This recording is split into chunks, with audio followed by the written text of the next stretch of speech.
Hello friend, this is Ryan Hicks of TalkToProfit.com, and for this Reseller Friday I want to talk to you about how you can make money with shipping and returns.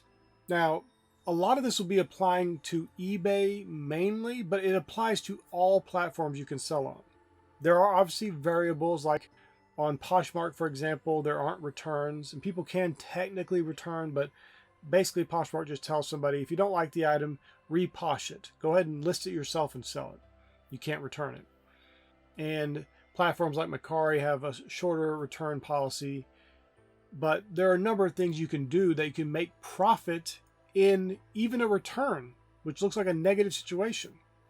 Now, the very first thing you can do is obviously make sure your shipping policies and your business policy area on eBay, or if you're selling on Depop or whatever, wherever you set the prices or the weights or whatever, that you make sure you've actually covered yourself for that item. I see so many people say, well, you don't have to put weights in for media mail. And they're shipping everything via media mail. Say like a little tiny book, it weighs 4 ounces, and they're shipping it via media mail. Used to be in the past that shipping that book, even though it's only 4 ounces, via media mail was the cheapest route. But today with media mail going up and up and up, and there's no discount on that. So when you're printing a label up, there's no discount on that media mail rate. Oftentimes, for example, at the post office, the USPS Ground Advantage is actually cheaper, and sometimes by a decent amount, like 40 cents or so. That's not a huge amount of money, obviously, total, but it adds up. Why would you want to pay more for a slower shipping service? It didn't make any sense. But people, because they hadn't set up their business policies properly, they hadn't put the correct weights in because they're like, oh, it doesn't matter. It'll just be a pound. And because they didn't put the exact weight in there, they wind up overpaying. And if you sell 100 books a day, that's $40 a day you overpaid in some cases, if the books are all smaller, lightweight books. And so that is one obvious way you can make money in your shipping, is by not paying so much for the shipping. And this fixes two problems. One, your customer gets the item at a faster rate because you chose a better shipping method that arrives faster. And for you and your business, you pay less. That's a win-win. And yet there are plenty of people who don't do that. I've purchased books recently from people, and the books are paperbacks, they're lightweight, they're under 4 ounces. They would be cheaper to ship with Ground Advantage, and they shipped them media mail. So they literally paid more to have it arrive at a later date than it would have arrived with Ground Advantage. That's bad customer service, and it's just bad financially because you're losing money. You're wasting money for a worse quality service. It'd be different if you were paying 40 cents more to get it to them faster. That's all right. That's a viable thing you can do because it makes your customer happy. It provides a better service. That's great. But you're doing the opposite of that. You're paying more to have a worse service, and that makes no sense. And that eats into your profits. And little stuff like that, because this is important to note, besides shipping and returns, if you're sloppy in little stuff, well, it's just 40 cents. Well, it's just 50 cents. It's just $1. And yes, of course, those are small amounts of money. But if you're sloppy in that, you get sloppy in other things. And these little things all add up until eventually you're losing money. Or you're making a lot less profit. And you don't have to. This doesn't take a lot of work. It doesn't take a lot of brain power to just figure out and do things the right way. So make sure your business policies are set up. If you are doing flat rate, make sure your flat rate actually covers most of the stuff you're going to ship. There will be times if you have a bigger item, maybe if it's going to Alaska or something, you might actually take a loss in your shipping. That's all right. Overall, the average is, if your business policy for that shipping is proper, you'll wind up making a few dollars or $1 or so on each item you ship. Now, some people do calculated shipping, and this could be fine because you still get a discount off of the postal rate you would get if you went and took it into the post office. And there can be some profit in that. I've had numerous times where I'm shipping like a large electronic item, and the customer will pay $50, $60, which is the rate that shipping is going for. But because of the discounts on eBay or in Pirate Ship or wherever I'm using to ship it, it may be 50, 60% less than the going rate. So that is profit. Part of that profit pays for the fees you've paid, but in many cases, that profit alone is enough to pay for the item, to pay for the shipping, and to pay for the fees. So whatever you sold the item for is just 100% pure profit. Now, some people obviously ask, well, shouldn't you charge the cheapest shipping or maybe do free shipping? Well, in some cases, yes, because that may be what the market demands. There are some items, there's a lot of competition, everybody's doing free shipping. You're not going to be able to charge shipping. But people understand it costs money to ship items. It's not free, even if it's marked free. They know somewhere you're paying for it. So if you have a reasonable shipping rate, even if it's one that makes you a little bit of profit along the way, most people are going to be fine with it. And I had somebody ask a question one time about, well, it only costs $5 to ship an item and they paid me $8. Should I just go ahead and refund them? No. And here's the reason why. They agreed to that shipping. Before they checked out, they saw the shipping rate. They agreed to it. The contract's up. Everybody agreed to what was going on, and it's up to you to provide. You wouldn't ask them for more money if it cost you $11 to ship and they only paid $8. You would eat the loss. So you agreed to that, move on. But here's another important thing. If you point out to them, oh, I charge you too much, you might create a situation where they're perfectly happy, perfectly content. They were happy they were going to get the item they wanted. They were happy with the shipping cost. And now you've created a situation where they feel like you've misled them. They feel like you tricked them even. And that could lead to a negative result. So take your profit and move on. Listen, everybody's agreeing to this situation. This is the price. This is the shipping cost. They agreed to it. They paid it. You don't go back on that. You don't start changing things around and messing with that. You're creating a potential issue where no issue exists in the first place. That's sabotaging yourself, my friend. And listen, if it's really extreme, maybe you could refund them some, but I would still not do that strictly because it creates a situation where it doesn't need to be, unless they ask, unless they say, hey, the shipping on this seems a little high. Can you get it lower? I negotiate with people on shipping sometimes because I can do a different method. Say, well, the method you chose was priority mail, but if I ship it ground advantage, it'll cost $2 less. Would you like that? I can refund you $2. Work with people. You want to help them. You want to give them the best deal. Even if you have to lose a little bit of money, that could lead to more sales in the future from that customer. Obviously, we don't want to make a practice of losing money, but in the interest of the customer having the best experience, it is perfectly fine and reasonable and good for your business and good for your profit to sometimes lose some money, to sometimes make some concessions where it's going to be in the best interest of the customer. And I'll come back to shipping, but I want to talk about returns for a second here, because this is something that I hear a lot from people, and it just shows me they haven't thought this through. They're in that old mentality, the old eBay mentality, the old online sales mentality, where they don't want to accept returns. Now, if you sell on Amazon, for example, Amazon FBA, you don't have any choice in the matter. You're going to accept returns whether you like it or not. But there's a reason for that. Amazon's not trying to lose money. Amazon's not trying to get a bunch of returns. They know it's best for the customer. They know it's best for sales. Because here's the thing. If you had a website where there were no returns, if you got an item and you didn't like it, you couldn't do anything about it, how many customers are going to come shop there? It's going to be very few. And the ones that do shop there, if they do have a bad experience, are never going to shop there again. Having returns available on your items proves a couple things. It proves to the customer you believe in the item, you back the item. If you have no returns, it looks like this thing, something you're hiding there. Why would they not want to accept a return? Everybody gets you don't want to accept a return. You don't want to have a return. Everybody understands that. But why would you not allow it when everyone else does? It is the way almost all businesses, retail, consumer-based businesses run. They all accept returns. Why wouldn't you? it makes you look suspicious where maybe there's no need for that in the first place. They don't have to distrust you, but you end up adding that level of distrust for you by not accepting returns. Now, for example, on eBay has made it advantageous for you to accept returns.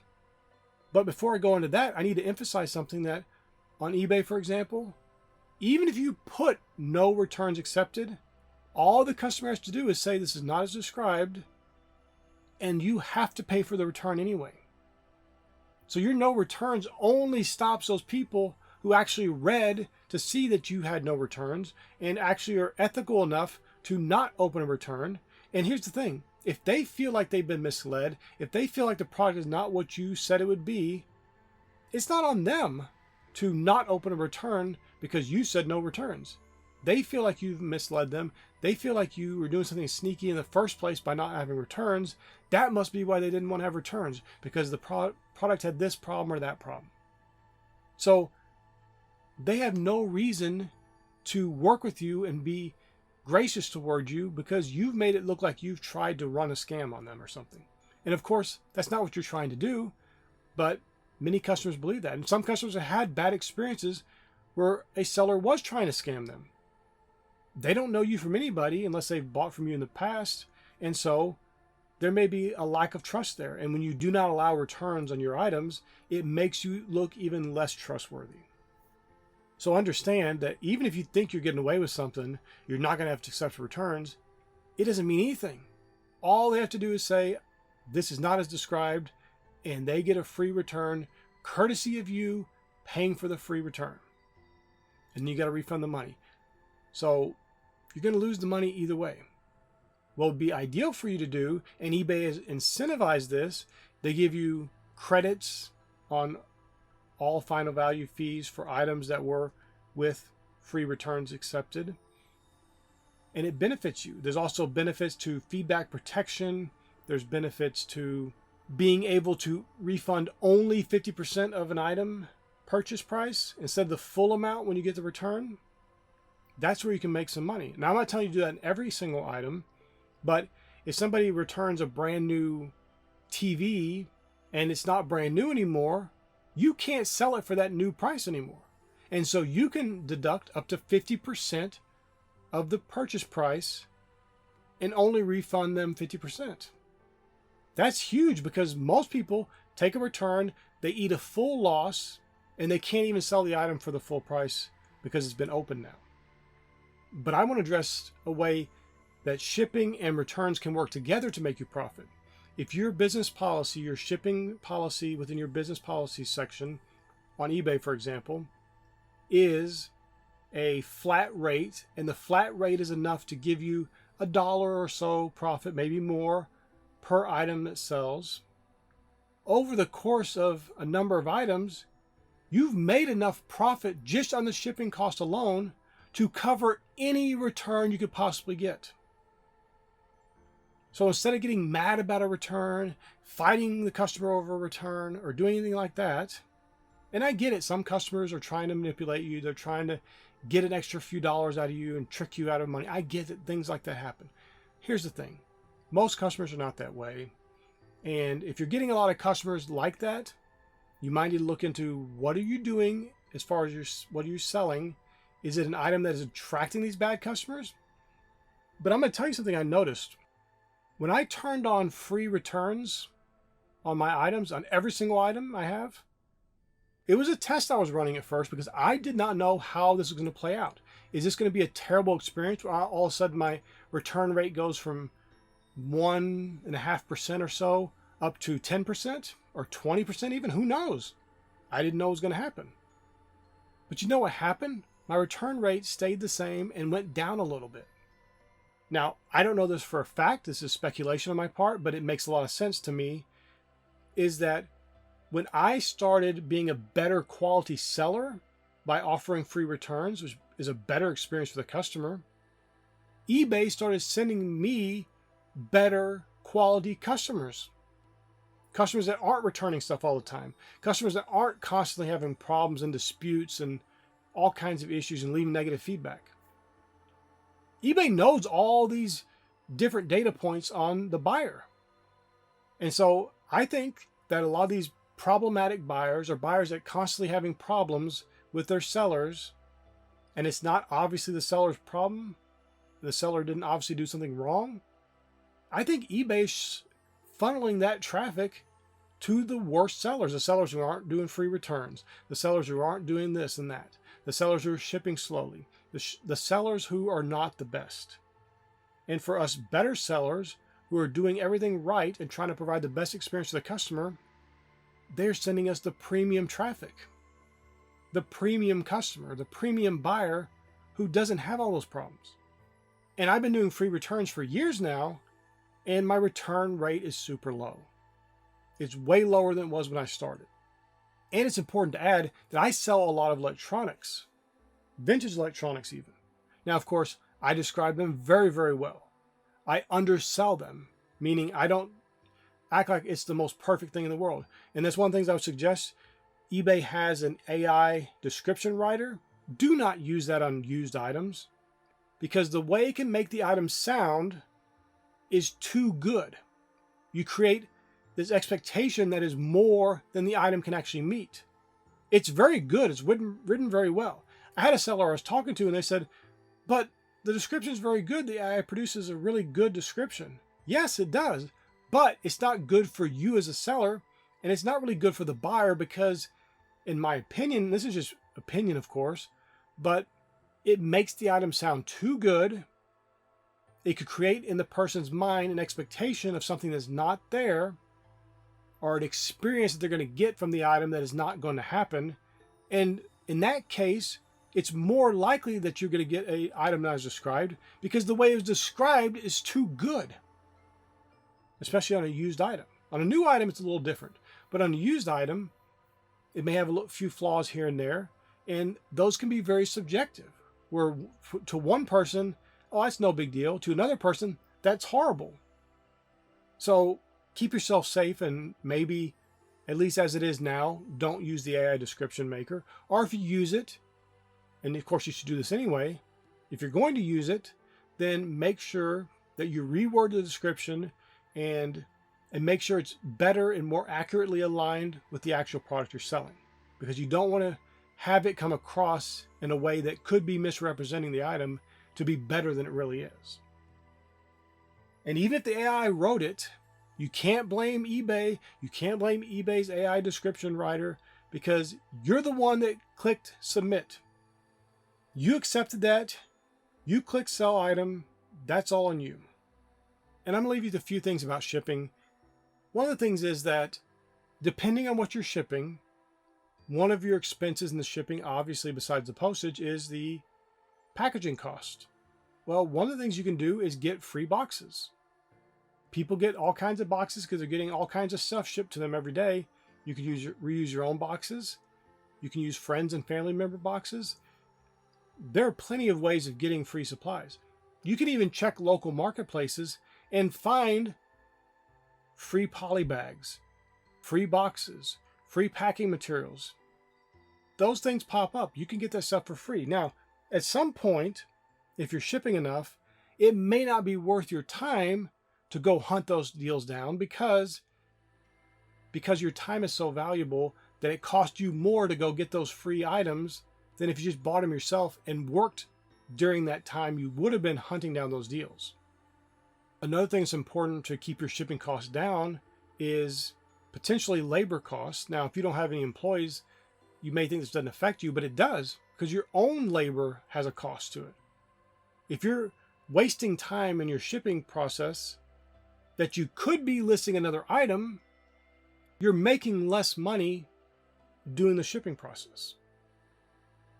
So you need to streamline the shipping operations to make it as easy as possible.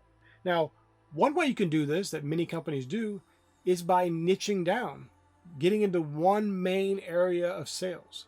So for many people, it's clothing. For many people, it's video games. For many people, it's electronics. And it's things that are similar size. You can get down to just a few boxes that fit perfectly for the bulk of the items you have. You can really streamline it and make it easy.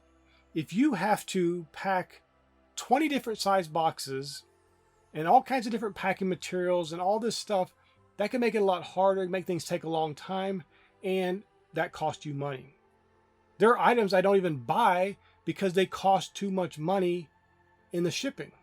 Not the shipping cost, not the packing materials, but because it wastes so much time packing it up, it makes it less valuable and something I want to move on from and not purchase to resell.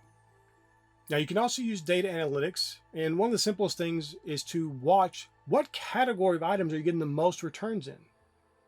First, obviously, make sure you're not doing anything wrong. You're not describing something differently than what it really is. But if everything's right as far as your description, as far as your item specifics, then you need to really figure out, is this category a very high risk of return? Is there something with this category that leads to more returns? For example, if you were selling clothing, women's clothing has a higher return rate than men's. That's just natural. So you need to look at that. Maybe you don't want to sell women's clothing then if the return rate's too high. Now, another way to look at it is that, yes, the return rate's higher, but I can get more sales because there's more interest in buying women's clothes than there is men's. You have to figure that out within your own business and with the products that are available to you. Also, one of the things I want to recommend is finding partnerships with shipping carriers for better rates. Now, if you're at a small level, you can't go to the post office and negotiate a better rate. They're going to say no. But there are platforms and there's all kinds of new shipping companies coming out that sometimes will lose money to get you as a customer. There was a company that came out and they literally for 1 month gave you $500 of free shipping. No purchase cost, nothing like that. You just signed up for an account and you shipped through them and they gave you up to $500 worth of shipping. I shipped a bunch of packages with them. I used up the entire $500 and that was free. So I was free $500 worth of money into my pocket that I would have spent anyway on the shipping cost. Keep an eye out for those things. Those things pop up every now and then. It seems like every year or so, one of those things pop up. It may not be a lot, but it might save you some money. And that's part of the business. We're trying to make money here. And the last thing I want to leave you with is turning your returns into upsell opportunities. Now, this can depend on what you're selling. If you're an everything seller, you're selling everything across the board, it can be a lot hard to have upsell on different items because you have items that don't even match. So the customer may not want anything else you have in your store except that one item. But if you're selling video games, for example, you probably have another video game they might want. If you're selling clothing, you probably have another piece that they might want. So this is where niching down can be very important for you because it can make it easier for you to upsell. It can make it easier for you to get multiple quantity purchases where somebody buys more than one item from you at a time. And that can make you some more money on shipping too, because then it gets combined together and it costs a lot less, obviously, to ship 2 items together than to ship one and then one individually. There are so many ways you can make money with the shipping and returns. But the biggest part of it is you have to be on top of what you're doing. You have to know and be an expert in what you're doing. Like I mentioned in the very beginning of the video, you can't be shipping stuff out medium mail that weighs 4 ounces when you could ship it to the customer faster and pay less. That makes no sense. It's not a good business decision. And you'll find that oftentimes when people are doing that, there's other holes in their business that are costing them money. And that inefficiency will lead to you having lower profits. In many cases, it leads to people actually losing money. So many resellers are losing money. They're getting out of the reselling business. That should never be you. Because a person watching a video like this is trying to excel. They're trying to scale up. They're trying to do the best they could possibly do. You need to make sure you're on top of things. You know your numbers. You know what you're doing. You're making wise decisions in your business. You're not being lazy and sloppy. Be on top of things. And you, my friend, will be an ultra successful reseller. I pray this is a blessing for you. May God bless you richly.